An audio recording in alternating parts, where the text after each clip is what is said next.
Hello everyone, welcome back to Ram Nursing classes. Today's आज cretinism and hypothyroidism के बारे में हम फुल डिटेल्स देखेंगे, क्योंकि ये ऐसे टॉपिक हैं जो किसी भी एग्ज़ाम में आता ही आता है, चाहे वो ऑप्शन में चारों ऑप्शन में आपको देखने को मिलता है या फिर इन्हीं के बारे में पूछा जाता है, चाहे वो साइन एंड सिम्टम से हो, कॉजेज से हो, कुछ भी हो, ट्रीटमेंट हो, कुछ भी चीज़ से ये पूछ लेता है। तो आज हम इन्हीं के बारे में पढ़ेंगे। क्रेटिनिज्म में हाइपोथायरॉयडिज्म क्या होता है, फुल डिटेल्स इनका, साइन सिम्टम, ट्रीटमेंट क्या होता है, क्यों होता है, कैसे होता है। सो बने रहिए क्लास के अंत तक। और जिन लोगों ने भी मेरे चैनल को सब्सक्राइब नहीं किया है, चैनल को जल्दी से सब्सक्राइब करें ताकि आने वाले क्लासेस का नोटिफिकेशन आप तक पहुंचे और आप कोई भी क्लासेस को मिस ना करें। और जिन लोगों ने भी मेरे क्लास को लाइक नहीं किया है, जल्दी से लाइक करें और शेयर करें। ये अपकमिंग जितने भी एग्ज़ाम हैं, लाइक CHO हो, स्टाफ नर्स हो, ANM हो, ऑल स्टेट के, ऐसा नहीं कि MP, राजस्थान, UP के लिए इम्पॉर्टेंट है। ये आने वाली नर्सिंग के जितने भी एग्ज़ाम्स हैं उसके लिए बहुत ही इम्पॉर्टेंट टॉपिक है। सो स्टार्ट करते हैं आज की क्लास। उससे पहले जल्दी से क्लास को शेयर कर दें। सो क्रेटिनिज्म की डेफिनेशन देखते हैं। क्या है क्रेटिनिज्म? कंजेनाइटल डिसीज है। Congenital disease due to absence of deficiency of normal thyroid secretion. जो नॉर्मल थायराइड है वो सिक्रेट नहीं हो पाता है, जितनी अमाउंट में बॉडी को चाहिए होता है उतनी अमाउंट में वो सीक्रेट नहीं हो पाता है। इसके कारण क्रेटिनिज्म हमको देखने को मिलता है। Characterised by physical deformity and dwarfism and mental retardation and often by goiter. सो ये सब काय के कारण हमको देखने को मिलता है। किसी भी प्रकार की फिजिकल डिफॉर्मिटी हो या फिर ड्वार्फिज्म हो या मेंटल रिटार्डेशन या फिर गोइटर के कारण हमें ये सिक्रेशन कम देखने को मिलता है थायराइड के द्वारा। जो थायराइड हार्मोन है वो कहाँ से सिक्रेटेड होता है? तो पिट्यूटरी ग्लैंड से ये सिक्रेट होने वाला हार्मोन है। ठीक है, उसी को हाइपोथायरॉयडिज्म कहते हैं। ये क्रेटिनिज्म बच्चों में देखने को मिलता है, हाइपोथायरॉयडिज्म एडल्ट एज में हमको देखने को मिलता है। तो देखते हैं ये हाइपोथायरॉयडिज्म क्या होता है। एक्वायर्ड डिसीज है। कैसी डिसीज है ये? एक्वायर्ड डिसीज है due to primary and other various causes of thyroid and hypothalamo या पिट्यूटरी थायरॉक्सिन एक्सिस और एबनॉर्मलिटीज।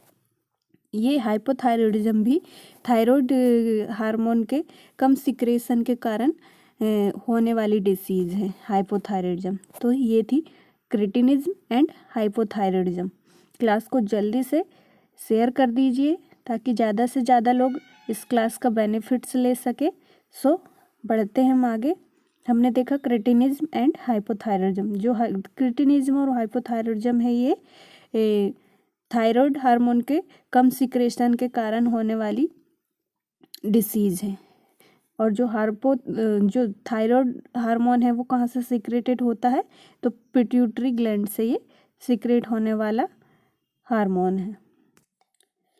सो अब हम इटियोलॉजी देख लेते हैं हाइपोथायरॉयडिज्म या फिर क्रेटिनिज्म की।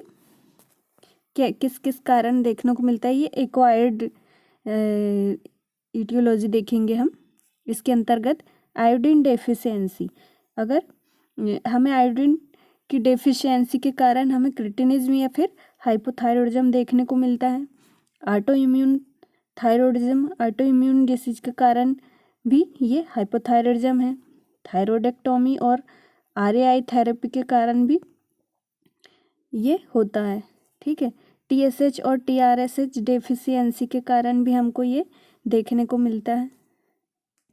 ये TSH एंड TRSH, TSH का means thyroid stimulating hormone and TRSH means thyroid releasing hormone की डेफिशिएंसी के कारण हमको ये देखने को मिलता है।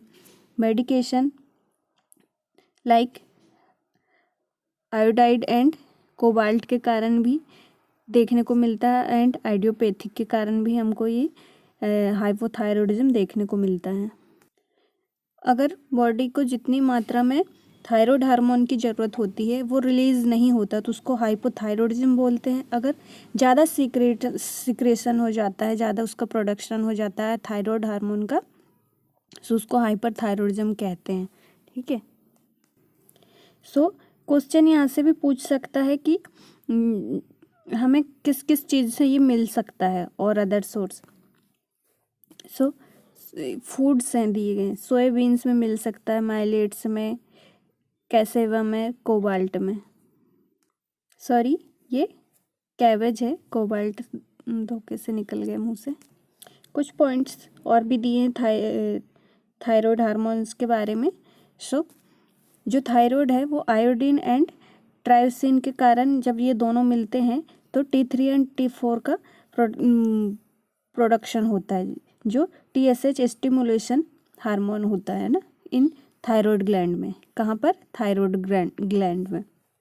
When release into circulation T4 bind to, जब जो T4 है उसका सर्कुलेशन होता है, जब वो रिलीज होता है तो कितने मात्रा में क्या प्रेजेंट होता है उसमें, ये भी एग्जाम में आ सकता है। बहुत ही इंपॉर्टेंट टॉपिक है, यहाँ से 1 नंबर पूछ ही सकता है। तो इसमें ग्लोबुलिन प्रेजेंट होता है एंड प्री एल्ब्यूमिन प्रेजेंट होता है और एल्ब्यूमिन। ग्लोबुलिन को TBG बोलते हैं जो 75% हमको देखने को मिलता है, एंड प्री एल्ब्यूमिन है जो TBBP बोलते हैं जिसको, जो 20% पाया जाता है, और जो एल्ब्यूमिन है TBA जो 5% थायराइड हार्मोन में हमको देखने को मिलता है। ये सब प्रेजेंट होते हैं थायराइड हार्मोन में।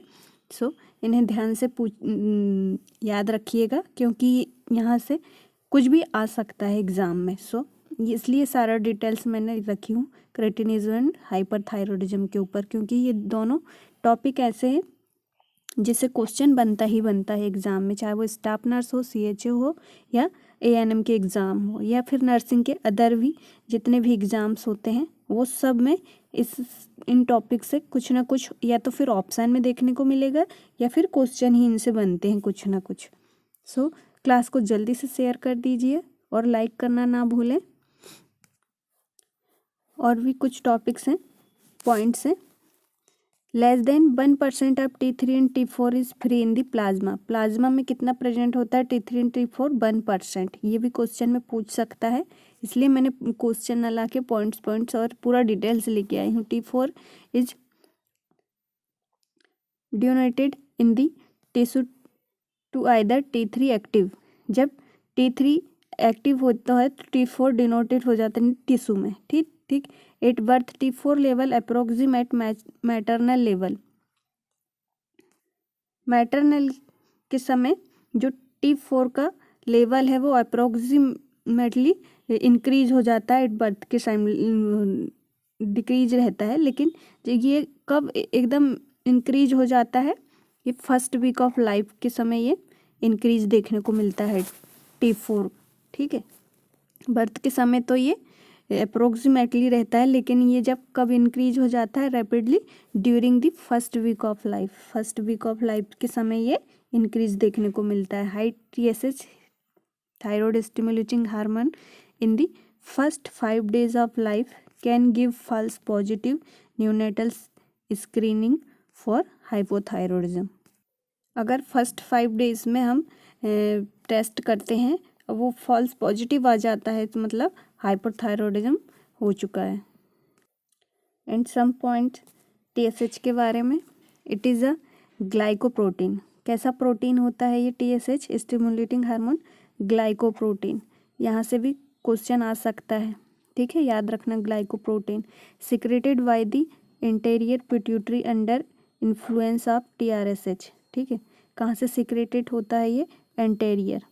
ऑप्शन में आपको दे सकता है एंटेरियर, पोस्टेरियर और अदर ऑप्शन, तो आपको याद रखना है कि जो TSH है वो कहाँ से सिक्रेटेड होता है, तो एंटेरियर पिट्यूटरी ग्लैंड से। ठीक है। It has trophic effect on thyroid gland. कैसा इफेक्ट करता है ये? ट्रॉफिक इफेक्ट करता है थायराइड ग्लैंड में। It also stimulates iodine trapping, oxidation and organification और coupling and proteolysis of T3 and T4। ये सब सारे पॉइंट्स बहुत ही इम्पोर्टेंट हैं, एक एक क्वेश्चन यहाँ से बन सकता है, सो इनको ध्यान से स्क्रीनशॉट ले लीजिएगा और पढ़िएगा। एंड जो T3 एंड T4 है वो फीडबैक रेगुलेटर्स ऑफ TSH का फीडबैक रेगुलेटर्स का ही काम करते हैं। TSH इज स्टिमुलेटेड बाय एड्रीजेनिक एगोनाइट्स, ठीक है, स्टिमुलेट करते हैं किसके थ्रू, ये एड्रेनर्जिक एगोनाइटिस के थ्रू, है ना। TSH secretion is inhibits by dopamine. जो TSH है वो सिक्रेशन करता है, इनहिबिट बाय किसके थ्रू करता है, तो डोपामिन, ब्रोमोक्रिप्टिन और सोमेटोस्टेटिन एंड कॉर्टिकोस्टेरॉइड। ये चारों ड्रग्स बहुत ही इंपॉर्टेंट है TSH के सिक्रेशन के लिए। इन्हें अब ध्यान से पढ़िएगा और याद रखिएगा। इन ऑप्शन में क्वेश्चन आ सकता है कि जो TSH हार्मोन है उसको सिक्रेशन के लिए बेस्ट मेडिसिन कौन सी है, तो आपको ये चारों में से एक ऑप्शन में दे सकता है, तो डोपामिन हो या फिर ब्रोमोक्रिप्टिन हो, सोमेटोस्टेटिन हो या कॉर्टिकोस्टेरॉइड हो। ये चारों मेडिसिन आपको याद में रखनी है। यहाँ पर देखिए जो हाइपोथैलेमस है TRSH एंड T3 T4 ये कैसे रिलीज होता है। जो थायराइड रिलीजिंग हार्मोन है वो पिट्यूटरी ग्लैंड से रिलीज होता है एंड स्टिमुलेटिंग हार्मोन बनाता है थायराइड ग्लैंड में जो, और एंड थायराइड ग्लैंड फिर T3 एंड T4 का प्रोडक्शन करती है। ये सब याद में रखिएगा। यहाँ पर एक चीज़ आपको बतानी थी, जो गोइटरी जीन्स वर्ड आया है। गोइटरी जीन्स का मतलब, ये गोइटरी जीन्स ऐसे सब्सटेंस होते हैं जो थायराइड हार्मोन के रिलीजिंग में ये एक प्रकार से इम्पेयर्ड होते हैं या फिर बाधा उत्पन्न करते हैं जो थायराइड हार्मोन है उसको सिक्रेट होने से। इसलिए जिन्हें हाइपोथायरॉयडिज्म है उनको ये फूड्स अवॉइड करना है, like soybean, millets, cassava and cabbage. इनमें गोइटरीजेंस सब्सटेंस प्रेजेंट होते हैं जो थायराइड हार्मोन को सिक्रेट होने से रोकते हैं। ओके, इसलिए ये फूड्स को अवॉइड करना है। सोयाबीन हो, माइलेट्स हो, या कसावा हो या फिर कैबेज हो, इनको ये फूड लेने से अवॉइड करना है जिनको हाइपोथायरॉयडिज्म है उनको, क्योंकि ऑलरेडी हाइपोथायरॉयडिज्म उनको थायराइड हार्मोन सीक्रेट नहीं हो पा रहा, अगर और ऊपर से ये मील्स वो फूड में एज ए फूड के रूप में लेते हैं तो उन्हें और भी प्रॉब्लम्स देखने को मिलेगी, इसलिए इन्हें अवॉइड करना है। हमने कुछ गोइट्रोजेंस फूड्स देखे जिन्हें अवॉइड करना था, कुछ ड्रग्स भी है गोइट्रोजेंस जिन्हें अवॉइड करना होता है जब हाइपोथायरॉयडिज्म हुआ हो। तो एंटी थायराइड कफ मेडिसिन, सल्फोनामाइड्स, लिथियम, फेनिलबुटाजोन या PCA, ओरल हाइपोग्लाइसेमिक एजेंट, इन सबको अवॉइड करना है क्योंकि इनमें भी गोइट्रोजेंस प्रेजेंट होता है जो थायराइड हार्मोन को थायराइड ग्लैंड से हार्मोन को सिक्रेट होने नहीं देते हैं। ये सब चीज़ें आपको याद रखना है। गोइट्रोजेंस पूछ सकता है क्वेश्चन में आपसे, चाहे वो ड्रग्स हो, ड्रग्स से रिलेटेड या फिर फूड से रिलेटेड हाइपोथायरॉयडिज्म के लिए, ठीक है। सम पॉइंट्स और थायराइड हार्मोन्स के conversion of T3 and T4 is decreased bye, जो जब T3 एंड T4 का कन्वर्जन होता है उस समय हमें T3 एंड T4 का लेवल डिक्रीज देखने को मिलता है। तो किसके कारण हम देखते हैं, एक्यूट क्रोनिक इलनेस के कारण हम T3 T4 का डिक्रीज कम होते देखते हैं इनके कारण, and B adrenergic receptor blockers के कारण, स्टारवेशन एंड सीवियर PEM के कारण, protein energy mal nutrition and corticosteroid या फिर प्रोफिल थायरॉक्सिल के कारण भी हमें T3 एंड T4 का कम कम लेवल जो है कम देखने को मिलता है। हाई आयोडीन इनटेक के कारण भी हमें वोल्फ-चिकोफ इफेक्ट जिसको हम बोलते हैं, हाई आयोडीन अगर हो जाता है तो उसको क्या बोलते हैं, वोल्फ-चिकोफ इफेक्ट। इन सब के कारण हमें डिक्रीज देखने को मिलता है T3 और T4 का कन्वर्जन। ओके, ये सारे पॉइंट्स बहुत ही इम्पोर्टेंट है। सो क्लास को जल्दी से शेयर कर दें, और जिन लोगों ने अभी तक लाइक नहीं किया है क्लास को जल्दी से लाइक करें। जो थायरोक्सिन है वो total T4 level is decrease in किन किन में डिक्रीज देखने को मिलता है, तो प्रीमेच्योर इन्फेंट में T4 का लेवल डिक्रीज देखने को मिलता है एंड नेफ्रोटिक सिंड्रोम के पेशेंट में भी हमको ये देखने को मिलता है। Liver cirrhosis, PEM protein losing enteropathy, ये PEM अभी देखे हमने प्रोटीन एनर्जी माल न्यूट्रिशन, ये इन सब में T4 का थायरोक्सिन का लेवल हमें कम देखने को मिलता है। Some drugs are decrease T4 level like steroids, phenytoin, salicylates, sulphonamides, testosterone, maternal IV, TVIGS, इन सब में T4 का जो लेवल है इन ड्रग्स में हमें देखने को कम देखने को मिलता है।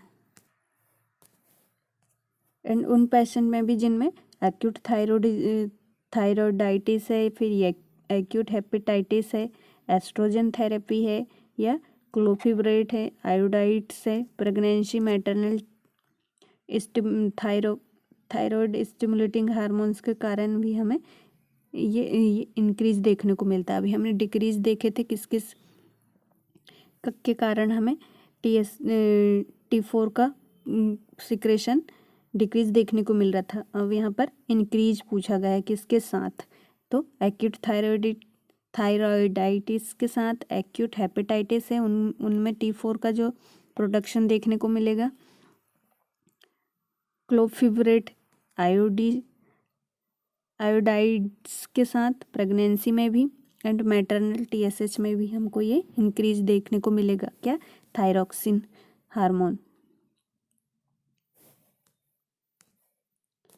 अब थायरोक्सिन हार्मोन्स के फंक्शन देख लेते हैं कि ये थायरोक्सिन करता क्या है। Thyroxine hormones are essential for, किसके लिए इसेंशियल है ये, linear growth of pubertal development. So puberty में जो भी ग्रोथ होती है उसके डेवलपमेंट में हमें ये थायरोक्सिन बहुत ही इम्पॉर्टेंट होता है। इसको प्यूबर्टल डेवलपमेंट कहते हैं ना। Normal brain development and function, normal brain के डेवलपमेंट के लिए एंड ब्रेन के फंक्शन के लिए ये थायरोक्सिन बहुत ही इम्पोर्टेंट होता है। एनर्जी की प्रोडक्शन करने में भी जो थायरोक्सिन हार्मोन है, थायरोक्सिन है, वो बहुत ही इम्पोर्टेंट होता है। कैल्शियम मोबिलाइजेशन फ्रॉम बोन में जो कैल्शियम का मोबिलाइजेशन है उसके लिए भी थायरोक्सिन इम्पोर्टेंट होता है। Increasing sensitivity of adrenergic receptors to catecholamines, जो सेंसिटिविटी है उनके इंक्रीज के लिए भी थायरोक्सिन इम्पॉर्टेंट होता है एज अ रिसेप्टर के थ्रू। क्लिनिकल फीचर्स देख लेते हैं। बर्थ वेट हमें कितना देखने को मिलता है, मोर देन 4 kg, जिनको हाइपोथायरॉयडिज्म हुआ उनको। ओपन पोस्टीरियर फोंटानेल्स, तो जो पोस्टीरियर फोंटानेल्स है वो ओपन देखने को मिलता है। नजल स्टिफनेस एंड डिस्चार्ज देखने को मिलता है। मैक्रोग्लोसिया देखने को मिलता है। कॉन्स्टिपेशन एंड एब्डोमिनल डिस्टेंस देखने को मिलता है। फीडिंग प्रॉब्लम्स एंड वॉमिटिंग्स हमें इन्फेंट्स में देखने को मिलती है क्रेटिनिज्म के कारण। ओके, ये सारे क्लिनिकल फीचर्स याद रखिएगा, क्योंकि यहाँ से एक क्वेश्चन देखने को मिल सकता है कि क्रेटिनिज्म के कारण 4 ऑप्शन दे दिए जाएंगे, या तो फिर एक्सेप्ट 1 का क्वेश्चन दे दिया जाएगा, इट बर्थ 4 kg, या फिर ओपन फॉन्टेनेल्स क्लोज होता है या ओपन रहता है, इस तरीके से कुछ भी ऑप्शन दे देता है। अगर आपको ये सारे क्लिनिकल फीचर्स याद रहेंगे तो आप आंसर सही करके आएंगे। सो याद रखिएगा क्या क्या होता है। मोर देन 4 kg वेट, और जो पोस्टेरियर फॉन्टानेल है वो ओपन रहता है। नजल स्टिफनेस एंड डिस्चार्ज देखने को मिलता है। माइक्रोग्लोसिया और constipation, abdominal distension, feeding and vomiting problem भी देखने को मिलती है जब क्रेटिनिज्म के पेशेंट में। और क्या क्या देखने को मिलता है। नॉन पिटिंग एडिमा लिम्स में कैसे नॉन पिटिंग एडिमा देखने को मिलता है। कोर्स फीचर्स देखने को मिलते हैं। अम्बलाइकल हर्निया देखने को मिलता है। हॉर्सनेस ऑफ वॉइस देखने को मिलती है। एनीमिया, हाइपोथायरॉयडिज्म के पेशेंट में डिक्रीज फिजिकल एक्टिविटी देखने को मिलती है। Prolonged more than 3 weeks neonatal jaundice देखने को मिलता है। ये सब क्लिनिकल फीचर्स आपको याद रखना है, क्रेटिनिज्म के भी और हाइपोथायरॉयडिज्म के भी। और क्या क्या देखने को मिलता है। Dry, pale and mottled skin देखने को मिलती है। Low hair line and dry scanty hair देखने को मिलता है। हाइपोथर्मिया एंड पेरिफेरल साइनोसिस देखने को मिलती है। हाइपर कार्टोनेमिया देखने को मिलता है। ग्रोथ फेलियर देखने को मिलती है। रिटार्डेड बोन एज देखने को मिलता है। And stumpy fingers and broad hands, ये सब हमें क्रेटिनिज्म में देखने को मिलते हैं। हाइपोथायरॉयडिज्म में स्केलेटल में भी कुछ एबनॉर्मलिटीज देखने को मिलती है। क्या क्या, इन्फेंटाइल प्रोपर्शन देखने को मिलता है। हिप एंड नी फ्लेक्शन देखने को मिलता है। एक्सजरेटेड लंबर लॉर्डोसिस देखने को मिलता है। डिलेड टीथ इरप्शन देखने को मिलता है। अंडर डेवलप्ड मैंडिबल देखने को मिलता है। डिलेड क्लोजर ऑफ एंटेरियर फॉन्टेनेल्स देखने को मिलते हैं। ओके, ये सब याद रखिएगा। और भी कुछ क्लिनिकल फीचर्स हैं वो हम देखेंगे। कुछ ओकेशनल फीचर्स हैं। ओवर्ट ओबेसिटी देखने को मिलती है। मायोपैथी एंड रियूमेटिक पेन देखने को मिलता है। Speech disorder, impaired night vision, sleep apnoea, anasarca and achlorhydria and low intrinsic factors देखने को मिलते हैं। ये कुछ ओकेशनल फीचर्स थे। डायग्राम भी इमेज बेस्ड क्वेश्चन भी आ सकते हैं। अगर ये एग्ज़ाम पूछा जाए तो आप इन्हें बताना क्रेटिनिज्म का। ठीक है,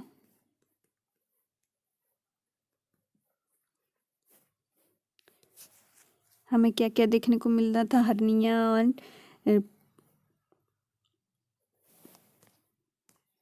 मोर देन 4 kg वेट, ये सब जो है इन बच्चों में प्रेजेंट है। अगर ये इमेज आए तो ये suffered with the cretinism.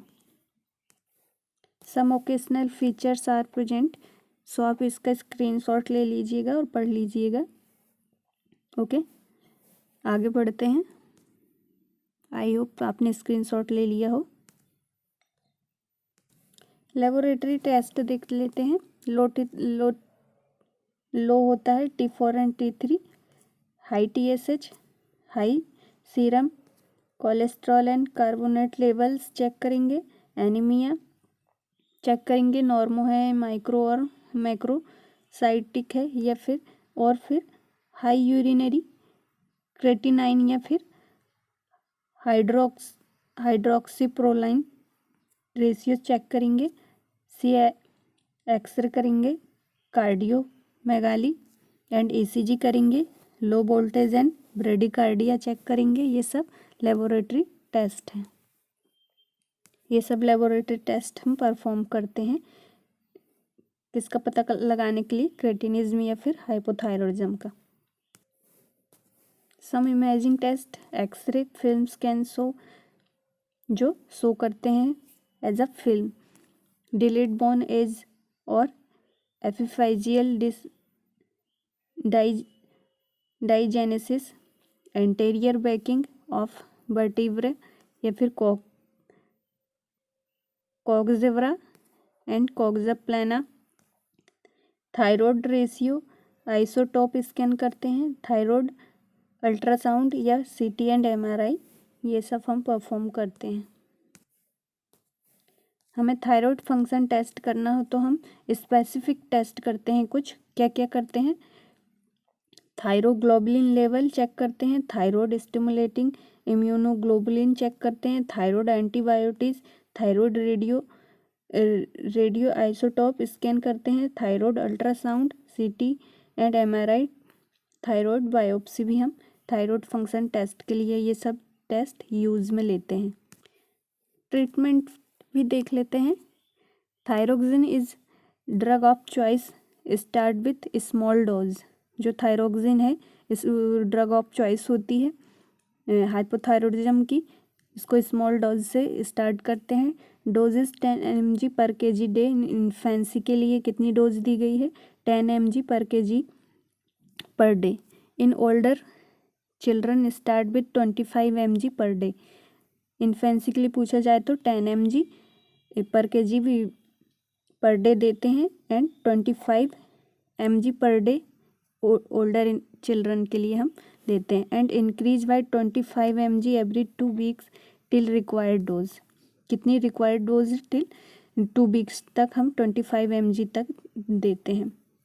Monitor clinical progress and hormones level, और मॉनिटर करते रहते हैं इनकी प्रोग्रेस को, हार्मोन्स के लेवल को। Some treatments are long life long replacement therapy देना पड़ता है। 5 types of preparation are available हैं। L-थायरोक्सिन, आइडियोथायरोक्सिन, T3 T4 हम जिसको बोलते हैं, सिंथेटिक मिक्सचर T4 T3 इन 4 रेशियो 1 का। ये इम्पॉर्टेंट पॉइंट है, इसे ध्यान में रखिएगा कि क्वेश्चन में आ सकता है कि हाइपोथायरॉयडिज्म क्रिटिनिज्म में जो T3 T4 का सिंथेटिक मिक्सचर उसका रेशियो कितना होता, तो आपको याद रखना है 4:1 का रहता है। Desiccated thyroxine 30 mg T4 and 9 mg T3 grain and thyroglobulin 36 mg T4 and 12 mg T3 grain, ये हम यूज़ में लेते हैं हाइपोथायरॉयडिज्म के ट्रीटमेंट में।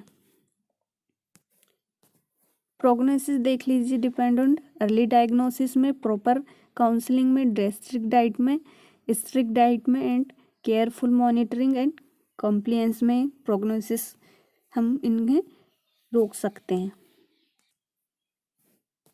सम प्रोग्नोसिस और है, is good for liner growth and physical future events if treatment is delayed. अगर ट्रीटमेंट डिलेड हो रहा है तो इसकी ग्रोथ, फिजिकल ग्रोथ देखने को मिलेगी। But for mental and intellectual development early treatment is crucial. Okay, sometimes early treatment में also fail to prevent mental submortality due to severe intrauterine infancy thyroid hormones के कारण। ओके, ये सब prognosis थी, इन्हें ध्यान से स्क्रीनशॉट लेके पढ़ लीजिएगा। सो ये थी आज की क्लास। आई होप आपको अच्छी लगी हो। अगर आज क्लास अच्छी लगी हो तो कमेंट्स करके बताना, और जिन लोगों ने भी मेरे चैनल को सब्सक्राइब नहीं किया है, चैनल को सब्सक्राइब करें, लाइक करें और शेयर भी करें, ताकि ज़्यादा से ज़्यादा लोग इस क्लास का बेनिफिट्स उठा सकें। ओके, मिलते हैं नेक्स्ट क्लास में।